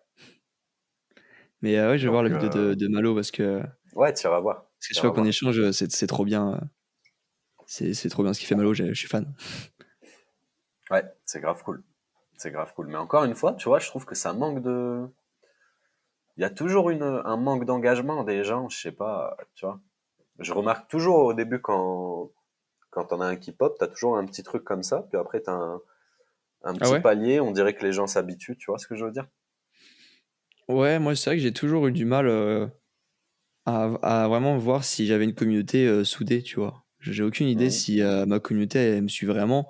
Tu sais, parce que tu vois tout que par les stats, tu vois tout que par du nombre de vues, du nombre de likes, du nombre de commentaires. Sauf que ça corrèle pas du tout avec la réalité. Et en fait, en faisant de la prospection, j'en suis rendu compte que il y a 90% des gens qui me suivent, en fait, qui m'ont jamais envoyé un message de leur vie. Et qui, en fait, quand moi je leur envoie un, ils me disent: Ah, mais en fait, ça fait 6 mois que je te suis sur YouTube, c'est trop bien ce que tu fais. Et je me dis: Ah, ouais, en fait, si, j'impacte des gens qui sont à l'autre bout de la Ouais. France sans m'en rendre compte. Donc, si, il y a un Ça aussi, impact. c'est. Ouais, vas-y. Mais c'est vrai que c'est toujours les mêmes personnes, tu vois, qui switchent, je pense, entre nous tous dans cette petite commu. Ouais, on Et est une partouze, mec. On est une partouze de calisthenics, boy. c'est vraiment ça. Tu vois, les gens switchent de coaching, les gens switchent de vidéo, ils vont regarder les infos partout, ils vont gratter la petite phrase qu'ils n'ont pas eu ailleurs, tu vois. C'est que ça. Et je peux les comprendre. Moi, j'aurais rêvé il y a 2 ans d'avoir toutes ces vidéos-là et me dire: Putain, je vais tout consommer comme un fou et c'est trop bien. Mm. Donc, ouais, Il y a à aussi voir. le. Je pense qu'avant tout, on doit tous, je sais pas si on doit tous individuellement réussir là-dedans, c'est-à-dire dans l'entrepreneuriat, dans ce côté Si, je pense. coaching, avant de, du coup, vraiment s'ouvrir. Parce que justement, il y a quand même une question peut-être d'argent qui rentrera au bout d'un moment. Donc le fait qu'on y arrive tous et qu'on voit en fait que le marché est vraiment ouvert à ça, je me dis, bah, let's go ouvrir plus grand, quoi. Parce que si Mm. aujourd'hui tout le monde galère et personne n'arrive à faire un truc concret déjà tout seul, je pense que ça se pètera la gueule aussi si on se met tous ensemble. J'ai aucune idée, mais Ah ouais. Je pense que d'ici 2025, on verra émerger un truc comme ça. Je pense je pense vraiment. qu'il y aura un avant-après 2025, ouais. Avec des Mm. têtes d'affiche qui monteront un petit peu et qui montreront à d'autres que c'est possible, donc qui lanceront une vague de quelque chose de positif, ouais. Et surtout, j'ai envie de faire en 2025, c'est normaliser le coaching en street. Parce qu'aujourd'hui, coach de street, bon, on l'entend un petit peu, donc ça devient un peu plus normal. Mais tu vois, un mec qui s'y lance, tu vois, en muscu, tout le monde sait qu'il y a des coachs de muscu. Dans tous les autres sports, tout le monde sait qu'il y a des coachs. En calisthénie, personne ne sait, tu vois. Personne ne sait qu'il existe des coachs. Et j'ai su ça quand j'ai écrit coach calisthénie sur ChatGPT qui m'a sorti mon prénom. J'ai dit, OK, ouais, ça veut dire qu'il y a un problème. Ça veut dire qu'il n'y a pas beaucoup de monde, quoi. C'était Maureen, elle m'envoie Ouais, ça. Elle avait écrit ça et il y avait Lucas Julumier, coach, ça m'a fait rire. Mais le fait de normaliser le fait qu'il y ait des coachs, que de se faire coacher, que c'est quelque chose de normal, je pense que ça ouvrira des portes pour plus tard. Parce que du coup, les gens sont pas encore éduqués en calisthénie. En ouais. plus, on était beaucoup dans la gratuité, c'est gratuit, c'est gratuit. Sauf que non, rien n'est gratuit, tu vois. Et quand tu vois que les gens payent pour débloquer les figures, c'est qu'il y a un réel besoin derrière de se faire accompagner. Donc, il faut normaliser ça. Et, euh, et du coup, le fait de normaliser ça, par exemple, si moi j'arrive, je me suis dit ça, tu vois, je sais pas du tout si ça sera vrai, mais c'était une théorie que je m'étais fait. Si j'arrive, par exemple, à être une tête d'affiche sur YouTube, je sais pas si j'arrive à avoir 100 000 abonnés et être un peu une référence en amenant plein de gens, et que je suis un coach, bah en fait, ça va un peu normaliser le fait que, ah bah tiens, il y a un coach comme Lucas qui existe, c'est-à-dire qu'il y en a peut-être d'autres, et surtout, bah moi, je pourrais les mettre en avant, ou vice-versa, tu vois, de fil en aiguille. C'est comme si je m'étais dit, si Eric Flag avait été coach de street, et pas juste un vendeur de formation et de matériel, ça aurait pu avoir un impact sur nous, et pourquoi pas ouvrir un marché pour nous plus grand. Je sais pas si t'es d'accord avec ça, hein. Si, carrément. Mais après, tu vois, moi, la limite que je vois à ça, je comprends cette idée de normaliser. Je pense que dans tous les cas, c'est nécessaire. Je suis dans exactement la même optique que toi. Mais pour normaliser un coaching, en fait, il faut qu'il y ait une certaine demande, mais une demande non plus de sport passion, mais de sport athlète. Oui, bah Tu vois oui. ce que je veux dire? Ouais. Et on De en ouf. revient à ce que tu disais tout à l'heure de faire évoluer la discipline et surtout l'aspect compétitif et l'attractivité de ce milieu, parce que à l'heure d'aujourd'hui, en vérité, tu as des compètes partout, tu as plein de compètes, des compètes qui prennent de l'ampleur, mais Ouais. les athlètes, ils mangent toujours des pâtes. Tu vois ce que je veux dire? De Et ouf. c'est ça le problème. Et c'est pour ça aussi que je parlais avec Matt du projet de Ligue Calisthenics. Ouais. Vraiment créer un marché autour de ça. Et forcément, si tu as un milieu compétitif qui se développe avec de l'argent qui circule, mais forcément, les athlètes, de toute façon, ils vont prendre des coachs. Tu vois, c'est comme en street lifting, mec. Les athlètes ne peuvent pas participer à une compétition sans être suivis par un coach. Ah ouais? Sur la compétition, ils doivent avoir leur coach obligatoirement. Ok. T'imagines Ouais. le cap qui passe Ah bah, c'est une par dinguerie, rapport hein. à nous. Trop bien. Bah, la mine d'or, C'est, justement, qui est dans le street lifting, elle est en train d'être creusée, tu vois. Là, ils sont en plein mais dans cette. ils ont une moins grosse mine d'or que nous, pour moi. Ils ont un truc beaucoup moins Ah attrayant, oui, ah beaucoup bah moins ouais, attractif, carrément. beaucoup, juste, ça, c'est vrai, c'est un sport qui est plus facile à structurer parce qu'il est déjà structuré de base. Tu vois, Bah t'as oui, la l'aide quatre de ouf. mouvements, truc. Ouais. Nous, je pense que là où ça pêche, c'est ça. Mais il y a aussi, moi, j'ai fait un constat parce que j'ai ma femme qui faisait beaucoup de street lifting, notamment en Belgique. Mm. Du coup, je suis allé voir pas mal de compétitions, j'ai parlé avec beaucoup de mecs et en fait, je me suis rendu compte que les mecs qui lidaient ça, la moyenne d'âge, gros, elle dépasse 30 ans. Ok. Tu vois ce que je veux dire? Ouais, ouais. Donc c'est quand même des mecs avec une certaine, un certain bagage, une certaine maturité et qui se professionnalisent, tu vois. Et Ouais. je trouve qu'on a aussi cette limite dans notre monde à nous, c'est qu'on bah, on a les principaux acteurs, tu vois, c'est des gars comme toi, comme moi, C'est bah, des on a gamins 22, qui, 24, tu qui vois. découvrent la C'est des mecs vie. qui se lancent comme ça, voilà, tu vois. Ouais, C'est de ouf. beau, mais ça a ses limites. Et Ouais, carrément. il faudrait ce genre de leader et ce truc Carrément. On en a qui pourraient, mais qui s'isolent par dégoût de tout ça, tu vois. Mm. C'est pour ça Ouais, que le projet ISO, pour moi, il était fou, gros. Il était fou, parce ouais, j'ai pas eu le temps de m'y pencher, mais je sais que de ce que j'ai vu, ça avait il l'air allait générer vraiment. tout ça. Tu Ouais. vois, tu avais des épreuves bien catégorisées, donc chaque athlète, toute l'année, allait s'entraîner pour ces mêmes épreuves. Ils allaient breveter des équipements, donc les athlètes s'entraîneraient sur ces équipements-là. Enfin, tu vois ce que je veux dire? Ouais, de Tu ouf. crées ce... Bah, c'est normalisant les trucs. C'est en mettant des barèmes. Tu vois, hier, j'étais avec un ami qui fait du set and rep et il devait faire un set de qualification pour une compète. Hmm. Et je lui dis, est-ce que t'as des barèmes, t'as un barème à respecter sur la propreté, sur ça? Il fait, ouais, bah, regarde. Il me passe le PDF, du coup, c'est Atlas Corporation, je crois. Ouais. Et il me montre, et en fait, il y a tout expliqué, les schémas, le menton, il doit être ici, les épaules doivent être là. Je dis, oh, putain, c'est trop bien. Genre, Bah vraiment, oui. ils ont pas l'embarras du doute. En fait, ils savent que là, c'est rep, là, c'est pas rep. Ouais. Et c'est plus simple, du coup, en set and rep et street lifting qu'en street, mais Mhm. il devrait y avoir Oui. un truc comme ça aussi. Bah, le problème, moi, je t'ai dit, le problème, c'est que le barème, j'y crois plus. Et Malo, il le disait très bien dans sa vidéo hier. Je sais pas si tu as touché un peu au projet Fédé. T'es rentré dans le projet Fédé un peu ou pas? Pas du tout. Non. On a essayé, mec. Franchement, on a essayé pour la première édition et tout. Ah oui, j'ai Ça voulait entendu rien ce qui dire, se tu fait. vois. Ouais. Ça voulait rien dire. Pour avoir organisé une régionale et avoir formé les juges à la régionale, ça voulait rien dire. C'était impossible, en fait, de former des gens à ça. Ok. C'était impossible. Et plein de gens ont déjà essayé, plein de compètes ont déjà essayé, et bordel, le seul truc qui peut marcher pour catégoriser une compétition et une performance, c'est des épreuves. Des épreuves. Comme ils ont fait avec la ISO, tu vois. Ok. Malheureusement, ils l'ont pas fait. Je suis dégoûté, sa race, mais Mais ça va être il fait, faut, moi, je pense qu'il faut tendre. ça va Il être faut fait un tendre jour ou là-dessus. l'autre. Je te dis, tout est dans l'évolution et on va jamais se cantonner à un truc, tu vois. Tu vois, déjà, en quelques années, je pense qu'il y a une grosse évolution. Ah Après, ouais, j'ai de pas trop fou. été là en 2019 quand j'ai commencé. J'ai pas pu voir, mais je vois quand même qu'il y a eu un avant-après, niveau businessment parlant, tu vois, niveau de l'argent qui rentre en jeu. Et je pense que ça va être que exponentiel. Donc, je pense que ça va forcément être fait un jour ou l'autre. Et Ouais, mais donc, tu vois, si tout le monde dit ça, moi, c'est ça ah ouais, qui me drôle le cul, en fait. J'ai l'impression que tout le monde espère qu'il y a un truc qui fasse que, ouais. mais d'un côté, tout le monde préfère rester un peu dans... Tu vois ce que je veux dire? Bah, C'est ça qui me trouve le cul, moi. c'est le côté individualisme, tu vois. En mode, bah attends, on attend d'abord que chacun marche. C'est pour ça que je te dis que si ça marche pas pour chacun déjà, c'est dur de faire un truc solide derrière. Ben là, ça marche. Regarde, ça marche pour toi, ça a marché pour moi, ça marche Ouais, carrément. pour machin, pour machin. Enfin, ça marche. Vas-y, j'ai jamais fait plus de 3 000 € de chiffre d'affaires, mais je me sortais au moins 1 200, tu vois. Mm. Ça y est, t'as un truc, Ah ouais, après, c'est t'as un truc. l'objectif final, quoi. Mhm. C'est lequel il est et puis lequel on veut tendre. Mais c'est vrai que c'est pas évident. Et puis, je suis pas encore dans ce. J'ai jamais été trop dans ce milieu-là Ouais, je de comprends, gestion, je comprends. de compétition et tout. Et c'est vrai que j'ai toujours adoré regarder, aller les voir, mais d'en Ah créer, ouais? même faire de bénévolat et tout, c'est toujours un milieu où je me suis dit, ah, waouh, l'énergie de fou furieux qu'il faut. Et j'ai toujours été impressionné, tu vois. Mais jamais dans l'optique de me dire, ah putain, dinguerie, je vais être un facteur de foot dans l'évolution du sport dans ce côté performance.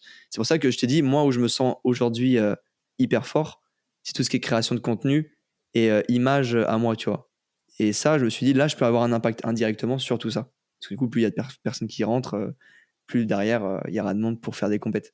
Mais, euh, mais je reste à l'affût. Je regarde et si j'ai à aider, bah j'aiderai. Et puis, T'as kiffé, toi, honnêtement? Genre, quand tu vas en compète, tu kiffes? ouais. Ouais, non, celle Ah que ouais. j'ai le plus kiffé, et je l'avais dit au gars quand on était en Belgique, c'était la Barbenders Static Cup. Où j'avais regardé. T'étais là, la Static Cup? Non, j'étais Non, ici t'étais à sur le distance. bureau, j'étais sur Twitch, mais j'étais en mode putain, j'ai trop kiffé. Alors que tu vois, si je vais à une compète, par exemple, la Never Offline à Bruxelles, c'était trop bien. Mais ça manquait d'un truc. J'étais en mode là, c'est une compétition, mais Bah, c'est. ouais, tu te fais chier. Moi, en Ouais, compète Cali, gros, je me fais chier. en fait, En spectateur, je me fais chier. t'as beaucoup l'expérience athlète, mais t'as pas d'expérience client qui te donne envie d'aller voir, qui donne envie Ouais. de mettre un billet à aller voir une compète. j'ai pas une compète où je me suis dit dinguerie. Si le FIBO, parce que le FIBO, c'est dans un contexte assez Ouais, cool. c'est Fibo, ouais. FIBO, qui était sympa, mais bon, c'est parce qu'il y a un contexte. Je pense que le FIBO, juste tout seul, pareil, ça aurait été peut-être un peu chiant. La SWAB, je suis jamais allé, mais peut-être que ça a l'air sympa. C'est en Espagne, il fait beau, le cadre est Ouais, sympa. Swab, c'est sympa, ouais. Mais T'as un truc c'est sympa sympa. pour le show, tu vois. Ouais, bah ouais. T'as une expérience C'est client qui est un ça. peu plus sympa, on va dire. Ouais, parce que t'as le show. Ouais, Et c'est pour ça que je disais ça. De toute façon, je dis que ça en ce moment, mais pour moi, le freestyle et enfin l'agilité et le statique, ça se différencie de plus en plus et ça va se différencier de toute façon. Freestyle pour le côté show, ce côté public, faire lever des foules en mode on s'en branle de la performance, tu vois. Et le côté force où t'as de la perf. Et c'est pour ça, de toute façon, t'as une majorité de coachs qui est spécialisée en force parce que t'as beaucoup plus de demandes. ouais, ouais, c'est clair. Mais c'est vrai que la Tandis J, qu'en un truc à aller freestyle, chercher aussi. Hein. ouais, de fou, La J, il y a aussi un truc de à aller fou malade. chercher. Justement, il y a tellement de personnes sur le marché que le premier arrivé, premier servi. Hein. Là, j'ai envie de dire, les coachs en AJ, allez-y, hein. C'est ouvert. Hein. Bah ouais, C'est mais vraiment ouvert. tu vois, je trouve que l'AJ, c'est encore moins structurable que la force, Ah bah oui, ah bah carrément. tu vois. Ouais. Parce que, enfin, ouais, non, tu me diras peut-être, mais tu vois, vraiment utiliser l'AJ comme ce show, ce côté pète à l'œil qui va attirer des foules et la force, bah, la force, c'est pour les messieurs et faites de la force. Monsieur Tu vois plein ce de que je veux dire? testo. Ah ouais, carrément. Carrément, carrément. Mais c'est hyper intéressant. Mais c'est vrai que c'était un truc sur lequel je prendrais plus de maturité à l'avenir. Parce qu'aujourd'hui, je me vois pas être légitime. Je sais pas si c'est le fait d'être encore trop éloigné de ça ou de pas avoir de niveau, pas avoir participé ou pas avoir encore trop d'expérience à ce sujet-là. Mais pourquoi pas plus tard rentrer un peu plus dans le truc. Hein. C'est clair. Bah, tu seras obligé, Loulou. Obligé. Non, mais ouais, hyper intéressant. Je t'ai dit, je tâtonne un peu avec tout le monde. J'en profite dans les podcasts pour tâtonner avec les gens, voir comment ils se positionnent et tout. Mais je comprends. Je comprends que, de toute façon, c'est un peu tout le monde pareil. Besoin de se concentrer sur soi, construire un truc solide soi-même. Et après, on verra. Je comprends de ouf. Ouais, bah oui. C'est clair. Et du coup, toi, au niveau, pour en revenir un peu à toi, au niveau du coup de ton évolution là, au niveau business et tout, comment tu te situes? Tu te vois encore faire du coaching? Pendant combien de temps? Qu'est-ce que tu Mm. imagines? Parce que je sais que tu avais créé l'école aussi. Ouais. L'école, est-ce que c'était un moyen peut-être de te décharger niveau code? Est-ce que tu peux nous en dire plus sur ta vision, toi? Bah ouais, récemment, j'ai créé une école. J'ai dit école parce que je l'ai appelée Tenix School, donc c'est pas compliqué. Il y a le mot école dedans, donc j'ai dit, ah, c'est l'école de street, alors que ça veut tout et rien dire. C'était juste une plateforme avec des formations gratuites sur telle et telle figure. Il y avait un espace communauté dessus, et il y a quand même du monde, hein, 380 personnes, je crois, qu'on rejoint. Donc c'est là où je me Mhm. suis dit, putain, en fait, il y a des gens qui me suivent, tu vois. C'est quand même cool. Et, mais je l'ai quand même fermé parce que c'était à un prix, c'était 100 € par mois à l'abonnement. J'étais en mode flemme. Parce que du coup, j'en ai recréé une deuxième après, Tenix Academy, qui est sur la même plateforme, donc j'ai recréé. Donc je me suis dit, ok Lucas, encore un projet où tu y vas tête bêche et tu réfléchis pas trop. Et, euh, et je l'ai fermé, mais j'aimais bien l'idée d'une école. Et moi, un truc vers lequel je tends de plus en plus, en fait, je me vois faire du coaching pendant les prochaines années, tu vois, coaching en ligne là, sauf que mon quotidien, comme je te dis, c'est je me lève à 8h, 8h midi, je suis devant mon ordi, midi je mange, 13h, je sais pas, je fais un peu de stretching, après je vais m'entraîner, après je reviens, je rebosse sur mon ordi, petite série et je dors, tu vois. Ça, c'est ma journée typique. Sauf que moi, le Lucas dans le futur qui a réussi sa vie, bah, il est pas assis toute sa journée sur son ordi, tu vois. Le Lucas du futur, il va bouger, il va faire des conférences, il va faire des séminaires, il va faire des trucs. Sauf que du coup, ce qui distingue moi du Lucas du futur, bah, pas grand-chose. Donc concrètement, aujourd'hui, je peux le faire, tout ce que j'ai envie de faire, tout ce qui est séminaire, voyager, tout ça, je peux le faire. Et j'ai vraiment envie d'accentuer le côté humain qui se perd de plus en plus dans le coaching, parce que du coup, tout le monde se digitalise et on est sur l'ordi. Sauf que le coaching sur ordi, c'est cool, mais moi, je sais que je vais faire un burn-out si je continue comme ça. J'ai besoin d'avoir ce côté vraiment concret, humain, face to face, tu vois. Et le séminaire, je pense que c'est vraiment un truc que moi, je vais kiffer faire. Et on a des projets avec Matt justement sur ça, sur un vrai séminaire de calisthénie où on réserve une salle. La matinée, c'est dédié à la théorique. Le midi, petit resto avec les gens. L'après, on s'entraîne avec eux, on est sur le terrain et on explique concrètement. Les gars, ils ont fait une journée concrète pour la calisthénie. Ils ressortent, ils kiffent leur vie, tu vois. Ils sont en mode putain, c'était une journée de fou, trop bien. Et toi, à niveau expérience, En fait, c'est ça. C'est que pour l'avenir, j'ai envie de créer des expériences. J'ai pas juste envie de créer des PDF, des programmes, des messages WhatsApp. J'ai envie de créer des expériences aux gens qui me suivent. Et c'est pour ça que le nom de Tennis Academy, tu vois, je suis content quand j'ai sorti, je me suis dit, ah, ça pourrait être cool, ça sera un peu le nom que je vais donner à tout ce que je fais. Tu vois, si je fais un séminaire, ça sera autour de ce nom-là. Si je donne des trucs, si je crée bah bref, si je crée des trucs, ça sera autour de ce nom-là. Et je me dis, il y a quand même un gros truc à faire et que les gens, surtout, je pense que ça peut rendre au street de la maturité. En mode, ah putain, il y a des séminaires de street qui existent.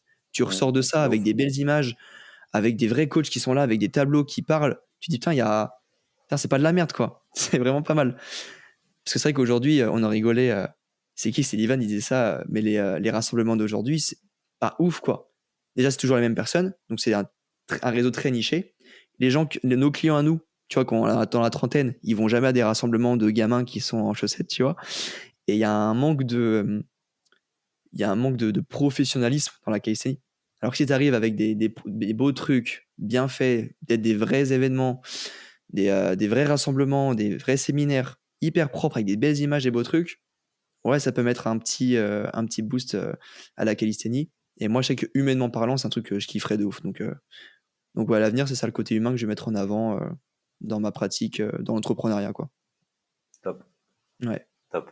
Je suis en 100% d'accord avec toi là-dessus, frérot. 100%. Mais après, faut le vivre pour le voir. Tu sais, on idéalise en mode, ah, trop bien, vivre du coaching sur son ordi, c'est trop bien. Mais Non. pour moi, tu vas me dire si tu es d'accord, mais le coaching, c'est aujourd'hui le pire chemin entrepreneurial à choisir si on n'a pas les épaules solides et une vision très claire de ce qu'on veut. Et moi, je me revois, tu vois, C'est- à 18 ans, je sors du lycée, j'ai aucune expérience sportive et je me dis, je vais devenir coach. Mais je suis qui pour être coach, tu vois? Et il m'a fallu 2 ans de pratique pour commencer à être un minimum crédible et pouvoir en vivre. Parce que même si j'avais pris un accompagnement, je pense, avec Ethan il y a 2 ans, ça aurait pas du tout marché comme aujourd'hui. Parce que j'avais pas du Mm. tout le même bagou, j'avais pas du tout les mêmes connaissances, les mêmes compétences qu'aujourd'hui, tu vois. Et ça, c'est un truc, si tu veux te lancer dans le coaching, tu es obligé d'avoir les épaules solides, d'avoir un minimum de bagage, ou du moins de te le créer pendant 1, 2 ans avant de te lancer pour pouvoir faire quelque chose de vrai, quoi. Ouais, c'est clair. Moi, je dis souvent aussi, j'ai plus cette impression que de nos jours, le coaching, bah, comme on l'entend, coach sur son PC, c'est quelque chose qui vient à toi. Tu vois? Moi, j'ai plus cette impression-là. Je Ouais, trouve c'est ça vrai. plus logique parce que si tu commences à aller essayer de le créer, de le chercher, bah, tu vas pinailler. Et toi, c'est parce que Ouais, tu as tenu bon et que voilà, t'as de la caisse, tu vois. Mais il y en a beaucoup. de ouf. Et puis en plus, c'est tellement, enfin, je sais pas si toi aussi, mais tu as tellement ce truc de la moindre statistique plus basse t'impacte de fou, le moindre mois où tu fais moins de clients que le précédent, où tu vois que lui galère ou truc, c'est émotionnellement, Ah ouais. c'est hyper lourd, Ah tu mais vois. c'est C'est c'est une hyper dinguerie. En chargé. fait, si tu pas solide, en fait, si tu déjà pas humainement bien avec toi-même, moi, j'ai eu de la Ouais. chance d'avoir, le dev perso qui m'a pas mal aidé, tu vois? Si tu pas mal bien avec toi-même, tu pourras jamais être bien avec tes projets et les autres. Mm. Et ça, je le remarque de plus en plus. Et si j'ai tenu autant de temps et que je me suis pris énormément d'échecs dans la gueule et que j'ai réussi toujours à m'y remettre, c'est parce que je savais que j'en étais capable. Je pense qu'il y a, il y a quelqu'un qui m'avait dit mais comment tu fais à chaque fois? T'as fait 1 milliard de trucs qui n'ont jamais marché, pourquoi tu continues? Je dis mec, je sais pas. Même mon ancienne copine, tu vois, c'est pour ça que je l'ai quittée, mais j'avais pitché tout mon projet. Je lui ai What dit the de ah ouais, je suis un malade, je suis un malade. Non, c'est pas pour ça, mais Ah, mais putain. ça m'avait mis une claque quand même. Et je lui avais pitché tout mon truc, ma vision de ce que je voulais faire et qui je voulais être. Et elle m'a dit, la première phrase qu'elle m'a dit, c'est oh mais tu fais quoi si ça marche pas? Et Oh ouais, c'était oh ouais, tellement oh, pas laisse en tomber. lien. Oh. Je lui ai dit, Bravo, mais attends, bien joué, t'as bien fait, franchement, mec. Ouais. je lui ai dit, Non, mais non. pourquoi genre, je lui ai dit, t'as pas compris qu'il n'y a pas d'option B en fait. C'est soit Ouais. ça, soit ça. Et je lui ai dit, si j'avais pas cette vision de soit ça, bah, j'aurais pas tenu autant, tu vois. Ça serait pété la gueule beaucoup plus tôt mais j'aurais fait autre chose, j'aurais bossé à Leclerc comme j'avais fait. C'est Mhm. sympa. Ouais, c'est clair. Ouais. Ah ouais, non, ce genre de phrase, mais souvent, hein, tu vois, même moi dans mon cercle proche, notamment, en fait, notamment avec ma mif et tout, tu vois, même avec ma mère et tout, Ah avec qui ouais, je suis super proche, c'est souvent, tu remarques cette inquiétude-là et toi, tu es tout à l'inverse et tu te dis, mais comment on peut réfléchir comme ça? Mm. Tu vois, toi, t'es persuadé que tu sais qu'il faut que tu manges de la merde et qu'il faut que tu galères pour y arriver, mais à côté, on regarde et on te dit, mais tu vois, on prend au jour le jour, on te dit, regarde, tu fais 500 vues, tu fais tant de clients, tu Ouais, fais combien de chiffres d'affaires. Je m'en branle, tu vois. Dans 5 ans, je sais que je suis là, tu vois ce que je ouais, veux dire. c'est Et exactement ça. C'est c'est tellement dur. aussi, je pense, un point très important, c'est que entreprendre, ça vient à changer tout ton cercle proche, toutes Mhm. tes fréquentations, elles changent et tu peux te perdre aussi. Moi, je sais pas si ça t'est arrivé, mais ça m'est arrivé. Mais tu peux grave te perdre dans l'isolement complet, tu Ouais, c'est pour ça que moi, j'ai gardé mes amis du lycée, tu vois, j'ai fait le nouvel an avec eux. Sauf que mes amis du lycée, je sais que c'est des. Si je traîne tout le temps avec eux, c'est des gens qui vont pas m'emmener dans le bon endroit. Tu vois, il y en a qui fument, il y en a qui. Eux, ils boivent de l'alcool, moi, je bois pas d'alcool. Mais je me garde à garder ce lien-là parce que je sais que j'ai retiré l'utilité à les relations que j'ai avec les gens. Je me suis dit, si tu crées toute utilité à ce que tu fais au quotidien, c'est là où tu te crées dans l'isolement. T'es en mode, ah, mais si je vais voir lui, ça sert à rien parce qu'il m'a rien apporté. Ouais, mais moi, quand je suis avec mes potes du lycée, je kiffe ma vie, tu vois. Je suis trop heureux, c'est là où je me libère, on s'entend trop bien et c'est trop cool. Avec ma famille, c'est pareil. Discuter avec eux, je suis en mode, ouais, mais je perds d'utilité parce que ils vont pas m'apporter grand chose pour le business. Ouais, mais bon, ça reste ta famille, c'est hyper important. Tu vas faire des trucs avec eux que tu vas jamais faire avec d'autres personnes. Et quand j'ai réussi à dissocier ça et à pardonner les gens, parce que c'est normal qu'ils comprennent pas ce qu'on fait, c'est tellement des années-lumière, tu vois, c'est même vois. pas compréhensible pour eux, que j'ai dit, je me suis pris, bah, ça a été long, tu vois, mais je me suis dit, ok, bah, pardonne-les. Et une fois que tu as réussi à les pardonner, ça découle et tu sais que tu as à faire ton truc. Fais ton truc sans attendre que les gens te disent que c'est bien. Et puis après, montre-leur que ça marche dans 5 ans et puis ils seront contents pour toi. Mais c'est très dur. Et surtout moi qui attendais beaucoup de mes proches. Moi, je suis quelqu'un qui a besoin toujours de me faire remercier, qu'on me dise que c'est bien. Bah là, quand je me suis lancé en entrepreneuriat et que je me suis dit, personne va me dire que c'est bien, je peux me le dire qu'à moi-même face à face dans un miroir. Ouais, ça a été très dur. Ouais. Ouais, je comprends. Mais ouais, tu fais bien d'en parler parce que c'est pas tout beau tout rose et c'est galère quoi. C'est galère. Ah Et puis ouais, surtout quand à partir non, du moment où ça commence à t'impacter toi, ça impacte tes services, du coup ça impacte ta conversion et là, fiou, ah tu ouais, ah commences à bah vraiment. dégringoler frérot. Vraiment, vraiment. Là, en fait, tu vois, le mois de novembre, décembre, c'était vraiment ça.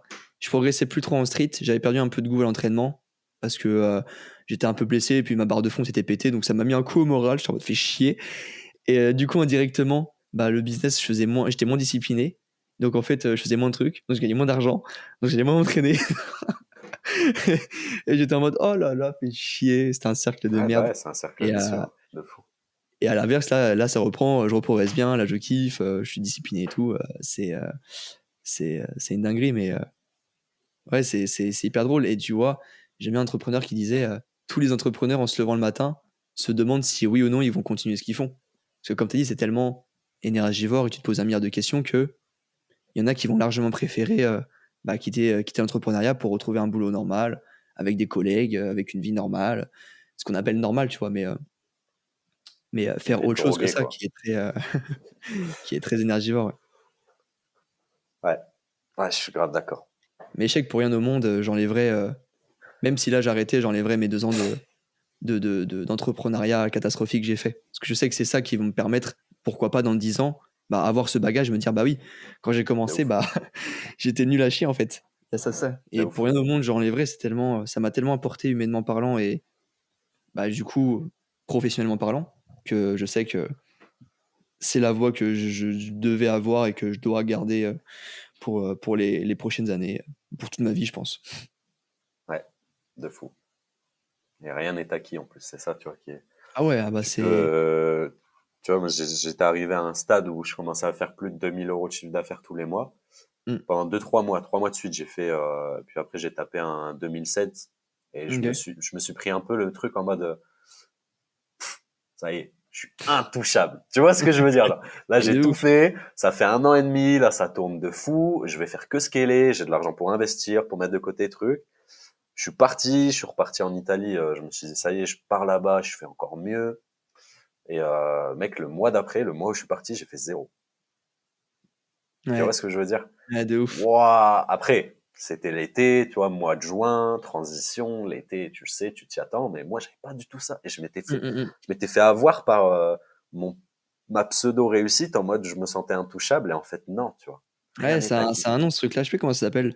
mais c'est un truc qui touche tout le monde. Et même moi, le mois de novembre, quand tout a pété, je me suis dit, oh, je suis roi du monde. Ouais, tu vois, J'ai il tout faut se compris, j'ai méfier tout de compris ça. au business. Faut se méfier de ça, je te Ouais, il jure. faut se méfier de fou. Je sais plus quoi, ça a quel nom, mais je sais que c'est un truc qui touche tous les entrepreneurs Je sais pas. Je savais pas que ça dès que avait tu un arrives nom. au Je savais pas. succès. Et t'as même un truc, moi, qui m'avait touché, c'est que j'avais peur de la réussite. Et quand quelqu'un m'avait dit ça, j'étais en mode, ah ouais, on peut avoir peur de réussir? Et il m'a dit, ouais, bah ouais, regarde, si t'as peur de réussir, imagine, je gagne 10 000 euros par mois, bah ma relation avec mes proches, elle plus du tout être la même. Comme tu as dit, mes relations proches, il y a ça qui va changer, ça va impacter beaucoup de choses. Humainement parlant, ça change beaucoup de choses, bien gagner sa vie comparé aux autres personnes. Et c'est vrai que moi, ça m'a apporté longtemps, un peu comme la full planche. Je me suis toujours dit, de toute façon, la full planche, c'est trop dur, je l'aurai jamais. Alors, quand tu pars de ce principe-là, et t'es en mode, non, mais c'est pas fait pour moi la full planche, c'est pas fait pour moi de gagner 10 000 euros par mois, bah ça sera jamais fait pour toi. Alors, Hmm. tes actions vont jamais corréler avec ça, Ouais. tu vois. Et c'est très très dur à enlever, et ça prend des mois, des années. C'est ça que je kiffe, c'est ça que j'adore. C'est que là, moi, j'ai hâte d'être de fin 2025, faire mon récap et me dire, oh putain, la belle année. Ouais, de fou. Je l'ai noté aussi, les 5000 de CA. Mais de façon régulière, tu vois. J'ai pas Ouais. envie de le cocher. J'ai pas envie de le cocher, ça y est, je l'ai fait une fois, il est coché, non. Mm. Genre, j'ai mis des paliers, tu vois. J'ai mis 3000, 4000, 5000. Et on verra. Let's Ouais, see. carrément. Mais c'est ouais, que du mental, comme tu as dit, c'est 80% dans la tête et après les actions suivent ce que tu penses. Ouais, de fou. Bah écoute Lucas, je pense qu'on a fait le tour de pas mal de petits sujets bien bien croquants là déjà. Ouais, On est déjà à une petite 1h20. Pour finir, si jamais des gens là sont intéressés par tes services, ils peuvent te contacter. Est-ce que tu as un formulaire de contact directement sur Instagram? Comment sur, on fera ça? sur Instagram, souvent DM que ça se fait. Ok. Donc les amis, vous avez tout dans la description. Lucas, on te remercie de ouf d'avoir pris le temps avec nous. Ce Carrément. podcast-là, c'était trop cool. Bien sûr, nous, on espère en refaire. Donc, on espère te suivre à travers tes différents projets, que tu puisses revenir ici nous en parler un peu. Et bah, merci, un grand merci, c'était Au trop cool. plaisir, c'était trop bien. Je kiffe. Et voilà les gars, dans la description, vous avez tout de Lucas. Et Lucas, je te souhaite a nice day, my man. Merci. Ciao, ciao. Ciao, ciao.